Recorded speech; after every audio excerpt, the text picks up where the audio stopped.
আসসালামু আলাইকুম বন্ধুরা, কেমন আছেন? গুজরাট থেকে সকল বন্ধুকে জানাই এমএন কিচেনে অনেক অনেক স্বাগত। আজ আমি আপনাদের কচুরি বানিয়ে দেখাবো। একদম দেখুন লেয়ারযুক্ত ও দারুণ সুন্দর খাস্তা মতো, ওপরটা একদম শক্ত, ভেতরটা পুড়ে ভরা কচুরি বানিয়ে দেখাবো। তার জন্য এখানে দেখুন আমি ওভেনে একটা তাওয়া বসিয়ে দিয়েছি, তাতে 2 চামচ তেল দিয়ে দিলাম এবং ফোড়নের জন্য শুকনো লঙ্কা ও গোটা জিরে আর জোয়ান দিয়ে দিলাম এবং উপর থেকে পেঁয়াজ কুচি দিয়ে দিলাম। পেঁয়াজ দিয়ে নেড়ে নেব এবং দেখুন কালারটা একটু চেঞ্জ হয়েছে। এরপর আমি গাজরগুলো দিয়ে দেব, গাজরগুলো দিয়েও নেড়ে নেব। দেখুন গাজরগুলো দিয়ে আমি নেড়ে নিচ্ছি। এরপর আমি টমেটোগুলো দিয়ে দেব, দিয়ে আবারও ভালো করে নেড়ে নেব। আপনারা চাইলে টমেটোটা নাও দিতে পারেন, আমি দিলাম। এরপর পরিমাণ মতো লবণ দিলাম, এরপর হলুদ গুঁড়ো, লঙ্কার গুঁড়ো, জিরে ধনের গুঁড়ো ও গোলমরিচ গুঁড়ো, আদা রসুনের পেস্ট সব দিয়ে আবারও ভালো করে নেড়ে নেব। এই দেখুন নেড়ে নিয়েছি।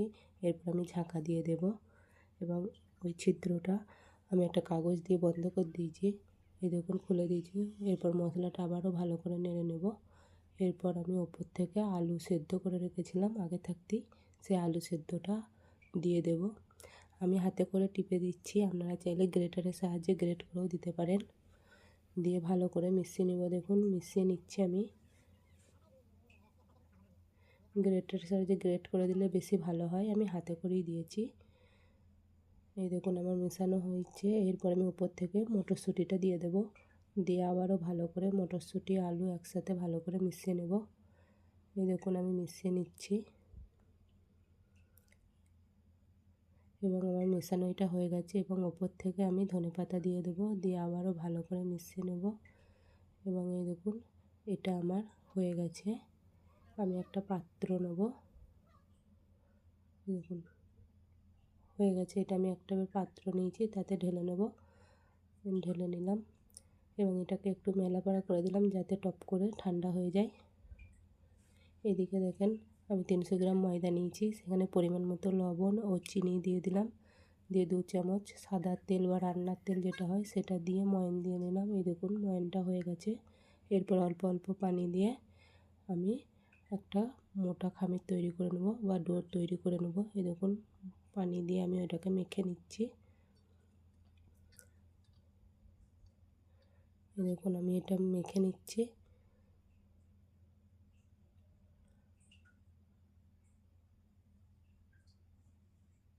খুব একটা শক্তও হবে না আর নরমও হবে না। এই দেখুন এটা আমার মাখা হয়ে গেছে। এটা আমি 10 মিনিটের জন্য চাপা দিয়ে রেখে দেবো এবং এই দেখুন 10 মিনিট হয়ে গেছে। এরপর আমি এর চাপাটা খুলে নিয়েছি, নিয়ে আবারও ভালো করে মেখে নিচ্ছি। এটাকে ভালো করে মাখা হয়ে গেছে। বেলুন চাকিতে নিয়ে নিয়েছি এবং এটাকে আমি দুটো ভাগ করে নিলাম, দিয়ে আমি একটা ছুরির সাহায্যে ছোট ছোট করে কেটে নিচ্ছি। এই দেখুন আমার সব কাটা হয়ে গেছে। এরপর আমি এক হাতের সাহায্যে গোল করে নিয়েছি সব কটা।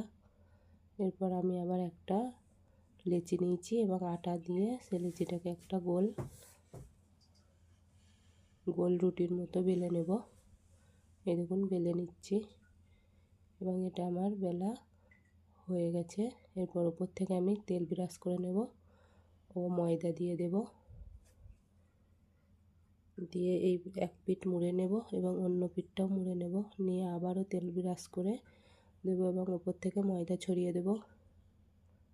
এই দেখুন দিয়ে আবারও ভাঁজ করে নেব, দিয়ে আবারও একবার বেলে নেব, নিয়ে এবার গোল গোল রোলের মতো করে মুড়ে নেব। দিয়ে এখান যাতে খুলে না যায় তার জন্য আমি পানি ব্যবহার করেছি, পানি দিয়ে ওই মুখটা বন্ধ করে দিলাম। এরপর একটা ছুরির সাহায্যে আমি মাঝখান বরাবর কেটে নেব। এই দেখুন কত সুন্দর হয়েছে।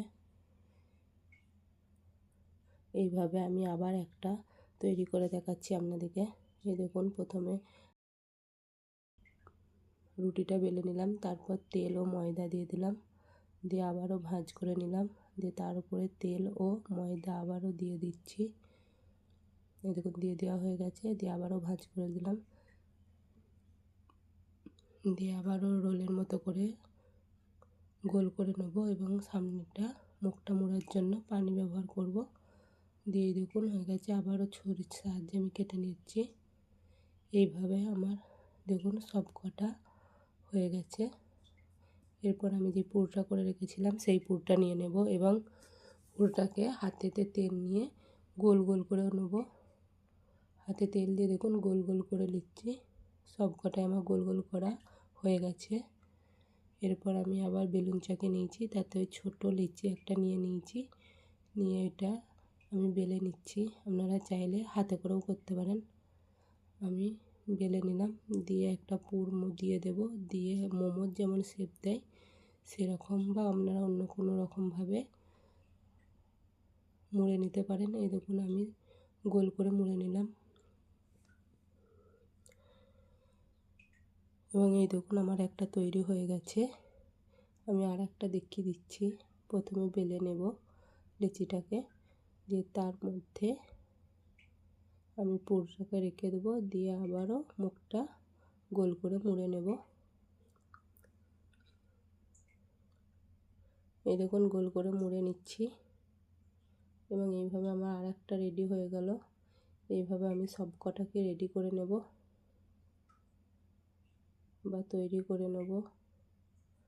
এই দেখুন আমার সব কটাই তৈরি করা হয়ে গেছে। এরপর আমি ওভেনে একটা কড়া চাপিয়ে নিয়েছি, তাতে তেল দিয়ে দেব। তেলটা কিন্তু বেশি গরম করা যাবে না, হালকা হালকা গরম থাকতেই এইগুলোকে ছাড়তে হবে। এই দেখুন আমি হালকা হালকা গরমেতেই আমি কচুরিগুলোকে দিয়ে দিচ্ছি এবং আমার কচুরিগুলো দেওয়া হয়ে গেছে এবং ওপর থেকে আমি একটু তেল ছিটিয়ে নিচ্ছি। এই দেখুন তেল ছিটিয়ে দিয়েছি এবং এক পিঠ আমি উল্টে নেব। বেশি তেলের হয়ে গেলে দিলে কি হবে জানেন, ওপরটা হয়ে যাবে কিন্তু ভেতরটা কাঁচা থাকবে। ওই জন্যে যখন তেলটা একটু একটু গরম থাকবে, কুসুম কুসুম গরম, তখন দেবেন। এই দেখুন আমি একদিক উল্টে দিলাম এবং কালারটা আস্তে আস্তে আসছে। এই দেখুন আবার আমি উল্টে দিয়েছি এবং কত সুন্দর কালার এসছে। দেখুন কচুরিগুলো একদম যা সুন্দর দেখতে হচ্ছে। এই দেখুন আমি আবারও একবার উল্টে দিলাম। আপনারা একবার হলেও বাড়িতে ট্রাই করে দেখবেন। অনেক রকমই তো কচুরি খাওয়া যায়, আপনারা একবার হলেও এইভাবে কচুরি করে দেখবেন, ভালো লাগবে। এরপর আমার কচুরিগুলো হয়ে গেছে, আমি তুলে নেব। এই দেখুন তুলে নিচ্ছি এবং কত সুন্দর লেয়ার যুক্ত হয়েছে। দেখুন জিলিপির প্যাঁচের মতো কেমন হয়েছে। এই দেখুন সব কটাই এবং কত সুন্দর দেখতে হয়েছে। দেখুন কত খাস্তার মতো হয়েছে, ওপরটা কেমন খাস্তা ও ভেতরে দেখুন পুরে ঠাসা। এই দেখুন কত সুন্দর দেখতে হয়েছে। যদি ভালো লাগে তো লাইক, কমেন্ট ও শেয়ার করবেন। ভালো থাকবেন, দোয়া করবেন। আল্লাহ হাফেজ।